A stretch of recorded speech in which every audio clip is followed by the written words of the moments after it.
మీ అందరికీ ఒక ఐడియా ఉంది. నేను ఎప్పుడు కూడా అభివృద్ధిలో ముందుంటాను. అందరి మారిగా మాటలు చెప్పను. ఓసారి ట్రాక్ రికార్డు కూడా ఉంది. హైదరాబాద్ లో ఎవ్వరు కూడా జూబ్లీ హిల్స్ అవతల ఏది చూడని రాళ్లు రెప్పలు. అలాంటి రాళ్ల రెప్పల్లో భవిష్యత్తును చూసిన వ్యక్తి, భవిష్యత్తును చూసిన పార్టీ తెలుగుదేశం పార్టీ.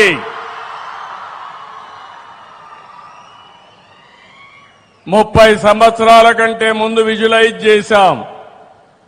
భవిష్యత్తు ఏ విధంగా ఉంటుందో ఆలోచిస్తే ఆ రోజు నాకు అనిపించింది ఐటీకి భవిష్యత్తు ఉంది, అందిపుచ్చుకోవాలనే ఉద్దేశంతో నేను ఆ రోజు ప్రారంభించాను. కనీసం ఈ రోజు ఇక్కడికి వస్తే ఒక విట్ ఉంది, ఒక ఎస్ఆర్ఎం ఉంది, అనేక కాలేజీలు ఉన్నాయి. ఆ రోజు ఇవన్నీ కూడా ఏమీ లేవు. హైదరాబాద్ లో ఏ విధంగా టెక్నాలజీ ప్రమోట్ చేయాలని బ్రెయిన్ స్టార్మింగ్ పెడితే ఆ రోజు ఒక ఆలోచన వచ్చింది. ఆ ఆలోచనలో పుట్టిందే హైటెక్ సిటీ. 14 నెలల్లో హైటెక్ సిటీ పూర్తి చేశాం. ఐటీకి ప్రాధాన్యత ఇచ్చాం. ప్రపంచంలో ఉండే కంపెనీస్ అన్ని తీసుకొచ్చాం. మన తెలుగు వాళ్ళైతే నేను ఒక మాట చెప్తే చూసి రమ్మంటే చూసి రావడమే కాదు, కాల్చి పని చేసుకొని తిరిగి వస్తున్నారు తప్ప ఎక్కడా వెనకబడరు. ఆ రోజు నేను ఒక పిలిపిస్తే తల్లిదండ్రులకు ఒక పిలిపించాను. భవిష్యత్తు ఐటీది. మీ పిల్లల్ని బాగా చదివించండి. మీరు ఎంత ఆస్తి ఇచ్చారనేది ముఖ్యం కాదు. మీరు బాగా చదివిస్తే మీరు అనుకున్న దానికంటే 1000 రెట్లు ఎక్కువగా సంపాదించే శక్తి నాలెడ్జ్ ఎకానమీకి ఉందని చెప్పాను. 25 ఏళ్లే నేను గర్వపడుతున్నా. ఈ రోజు మీరు ఒకసారి చూస్తే ప్రపంచంలో ఎక్కడికి పోయినా భారతీయులుంటారు. భారతీయుల్లో అగ్రస్థానంలో తెలుగువాడున్నాడని చెప్పి మరొకసారి విజ్ఞప్తి చేస్తున్నా. ఈ రోజు ఒకప్పుడు ఇక్కడ ఇన్స్టిట్యూషన్స్ ఉండేటివి కాదు. లేనప్పుడు విట్ చూసినా, ఎస్ఆర్ఎం చూసినా, బిట్స్ పిలాని చూసినా, ఎక్కడ చూసినా తెలుగు వాళ్ళు ఉండేవాళ్ళు. మన జనాభా 5-6%. కానీ ఐఐటీల్లో సీట్లు మాత్రం 20% వచ్చేటివి. నేను మొట్టమొదటిసారిగా ముఖ్యమంత్రి అయినప్పుడు 1-2% ఉండేది. ఆ రోజు కావాలని ప్రమోట్ చేసి ఈ రోజు ఏ ఎగ్జామ్ లో కూడా నాలెడ్జ్ ఎకానమీలో భారతీయులు ప్రథమ స్థానంలో ఉంటే దాంట్లో ట్రెండ్ సెట్టర్ గా తెలుగు వాళ్ళు ఉన్నారంటే అది ఈరోజు నేను ఆలోచించిన విధానం. ఈరోజు ఇక్కడ మీరందరూ ఉన్నారు. మిమ్మల్ని చూస్తే నాకు చాలా ధైర్యం వస్తా ఉంది. రేపు 2వ తారీఖున ప్రధానమంత్రి గారు అమరావతి పునః ప్రారంభం. ఈ కార్యక్రమం అదిరిపోయే విధంగా మీరందరూ కూడా రావాలని మీకు కూడా స్వాగతం పలుకుతున్నా. ఆ రోజు హైదరాబాద్ లో నేను హైటెక్ సిటీ గురించి మాట్లాడి హైటెక్ సిటీ కట్టాం. అదే మాదిరిగా ఐటీకి ప్రాధాన్యత ఇచ్చాం. ఈ రోజు కాలం మారింది. ఇక్కడే క్వాంటం వ్యాలీకి ఫౌండేషన్ వేస్తున్నాం.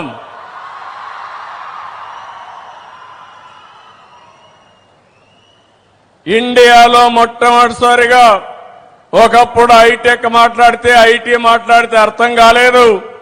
ఇప్పుడు క్వాంటం కంప్యూటర్ మాట్లాడితే చాలా మంది అంటున్నారు అదేం చేస్తుందని. ఇప్పుడుండే కంప్యూటర్స్ కంటే 1000 రెట్లు ఫాస్టర్ గా ఏది కావాలన్నా క్యాలిక్యులేషన్ చేసే శక్తి క్వాంటం కంప్యూటర్కి ఉంటుంది. ఇంకో పక్కన ఇక్కడ పిల్లలున్నారు, వీటిలో మీరున్నారు. ఆల్గరిథమ్స్ రాసే బాధ్యత మీదే, ఏఐ రాసే బాధ్యత మీదే. ఒకప్పుడు ఐటీ అంటే తెలియని వాళ్ళు ఐటీ నేర్చుకుని ప్రోడక్ట్స్ తయారు చేశారు. ఈ రోజు మీరందరూ కూడా నేను ఒకే పిలిపించాను. ప్రతి ఒక్క ఇంటికి ఒక ఏఐ యూస్ కేస్ అన్న తయారు చేయాలి, లేకపోతే ఏఐనా వాడాలని. ప్రతి ఒక్క ఇంటిలో ఒక ఆంట్రప్రెన్యూర్ తయారు కావాలి. ఒకప్పుడు మీరందరూ ఉద్యోగాలు అడిగేవాళ్ళు. నేను మొట్టమొదటిసారిగా ఎమ్మెల్యే అయినప్పుడు చూశాను. అవసరమైతే ఇంట్లో ఉండే 2 ఎకరాలు అమ్మి లంచం ఇచ్చి ఒక అటెండర్ పోస్ట్ అడిగేవాళ్ళు. ఇప్పుడు ఎవ్వరు కూడా కలెక్టర్ పోస్ట్ వచ్చినా కలెక్టర్ కంటే ఐటీ బెటర్ అని అందరూ కూడా ఐటీ చేసి గ్లోబల్ సిటిజన్స్ అయ్యే పరిస్థితికి వస్తున్నారంటే అది తెలుగువాడి సత్తా అని మరొకసారి తెలియజేస్తున్నా. అందుకని ఈరోజు ఈ అమరావతిని మీరు ఒక్కసారి ఆలోచిస్తే మనం 2వ తారీఖు మాట్లాడుకుంటాం కాబట్టి నేను ఎక్కువ విషయాలు ఇక్కడ మాట్లాడను. కానీ ఒకే ఒక విషయం కోరుతున్నా మిమ్మల్ని అందరినీ. We're all in inspiring time. ఎప్పుడూ లేనన్ని అవకాశాలు మన దగ్గర ఉన్నాయి. మీరు అనుకుంటే అది సాధ్యం. ఒకప్పుడంతా కూడా బాగా చదవాలని తపనుండేది. చదువు ముఖ్యం, అది నాలెడ్జ్ మాత్రం ఇస్తుంది.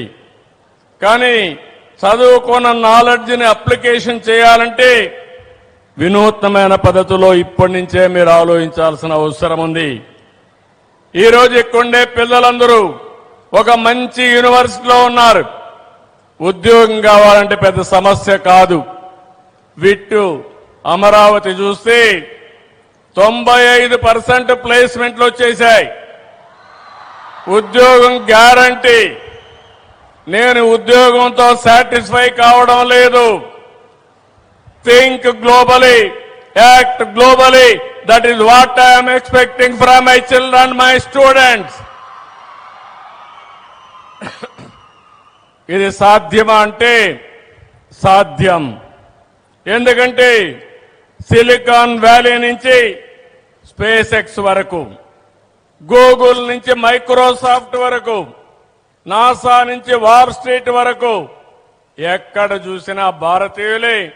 అందులో అగ్రస్థానంలో తెలుగు వాళ్లేనని చెప్పి కూడా నేను మీకు తెలియజేస్తున్నా. ఒక సుందర పిచ్చాయ్, నాదెళ్ల సత్య, ఇంద్రా నోయి, అజయ్ బంగా, శాంతను నారాయణ ఇలాంటి వాళ్ళందరూ ఇంటర్నేషనల్ గా వెళ్లి బ్రహ్మాండంగా పనిచేస్తున్నారు. S&P 500 బోర్డు మెంబర్స్ లో భారతీయులు 25% ఉన్నారంటే నాలెడ్జ్ ఎకానమీలో ఏ విధంగా రాణిస్తున్నారు ఒక ఉదాహరణ. గ్లోబల్ కెపాసిటీ సెంటర్స్ లో దగ్గర 13 నుంచి 15% మన వాళ్లే ఉండే పరిస్థితికి వచ్చారు. ఇలాంటివి అరుదైన సంఘటనలు ఉన్నాయి. ఈ రోజు నేను మిమ్మల్ని అందరినీ కోరేది, తొందరలోనే రతన్ టాటా ఇన్నోవేషన్ హబ్ ఇక్కడ పెడుతున్నాం. 5 జోన్స్ లో విశాఖపట్నం కేంద్రంగా, విజయవాడ కేంద్రంగా, తిరుపతి కేంద్రంగా, అనంతపూర్, రాజమండ్రి కేంద్రంగా 5 జోన్స్ పెడతాం. అదే మాదిరిగా పారిశ్రామికవేత్తల్ని, అకాడమిక్ ఇన్స్టిట్యూషన్స్ ని, స్టార్టప్ ఎకో సిస్టానికి కావలసిన ఎకో ప్లేయర్స్ అందరినీ కూడా పిలిపిస్తాం. నా ఆలోచన ఒకటి, ఈరోజు ఆంధ్ర రాష్ట్రంలో ఉండే ప్రతి ఒక్కరు కూడా రాబోయే రోజుల్లో ప్రపంచం మొత్తం సేవలు అందించే సిటిజన్స్ గా తయారు కావాలని నా కోరిక అని చెప్పి కూడా నేను మీకు తెలియజేస్తున్నా. ఒక ఉదాహరణ మీకు చెప్తున్నాను. ఈరోజు వాట్సాప్ గవర్నెన్స్ ఉంది. ఒకప్పుడైతే ఏ చిన్న పని కావాలన్నా ఎంఆర్ఓ ఆఫీసు పోవాలి, క్యాస్ట్ సర్టిఫికేట్ కావాలన్నా, డేట్ ఆఫ్ బర్త్ కావాలన్నా, నేటివిటీ కావాలన్నా అన్నిటికీ వెళ్ళాలి. అన్నెసరీ సర్టిఫికేట్లు అన్ని ఇచ్చేవాళ్లు. స్టూడెంట్స్ కూడా గంటల తరబడి ఆఫీసుల చుట్టూ తిరిగేవారు. ఈ రోజు నేను వచ్చిన తర్వాత ఒకటి ఇంట్రడ్యూస్ చేశాను, వాట్సాప్ గవర్నెన్స్. 1000 సేవలు వాట్సాప్ ద్వారా మీ సెల్ ఫోన్లోనే ఏ సేవలు కావాలన్నా ఇచ్చే ఏర్పాటు చేశామంటే అది తెలుగుదేశం పార్టీ ఎన్డీఏ గవర్నమెంట్ అని చెప్పి తెలియజేస్తున్నా. అందులో కూడా మీరు ఫిల్అప్ కూడా చేయక్కర్లేదు. నెంబర్ కొట్టి హాయ్ అని ఏం కావాలనో చెప్తే ఆటోమేటిక్ గా సేవలు మీకు అందించే పరిస్థితికి వస్తున్నాం. నేను ఒక ఎగ్జాంపుల్ చెప్తున్నాను ఇక్కడుండే స్టూడెంట్స్ కి అందరికీ. స్వర్ణ ఆంధ్రప్రదేశ్ 2047 కి ఒక రోడ్ మ్యాప్ తయారు చేశాం. 10 ప్రిన్సిపల్స్ పెట్టుకున్నాం. ఈ రోజు మన ఆదాయం మీరు చూస్తే దగ్గర దగ్గర 2,60,60,000 రూపాయలు ఉంది పర్ క్యాపిటల్ ఇన్కమ్. 2047కి 58 లక్షల రూపాయలు పర్ క్యాపిటల్ ఇన్కమ్ చేయాలని ముందుకు పోతున్నామని చెప్పి కూడా నేను మీకు తెలియజేస్తున్నా. ఈ రోజు రాష్ట్ర సంపద జీఎస్టీపీ మీరు చూస్తే దగ్గర దగ్గర 16,50,000 ఉంది. దీన్ని 3,05,00,000 చేయడానికి ముందుకు పోతున్నాం.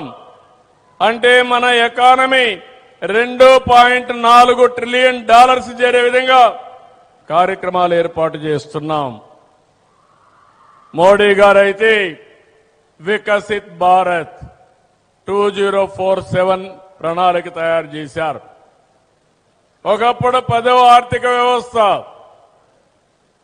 నిన్నటి వరకు చూస్తే 4. ఈ రోజు IMF అనౌన్స్ చేశారు 4వ ఆర్థిక వ్యవస్థ భారతదేశం. ఇంకొక 2 ఏళ్లలో 3వ ఆర్థిక వ్యవస్థకు వస్తాం. 2047కి మిమ్మల్ని అందరినీ చూస్తే నాకు ఆ ధైర్యం ఉంది. భారతదేశం ప్రపంచంలో నెంబర్ 1 గా నెంబర్ 2 గా ఉంటుంది తప్ప ఇంకోటి కాదని కూడా విజ్ఞప్తి చేస్తున్నా.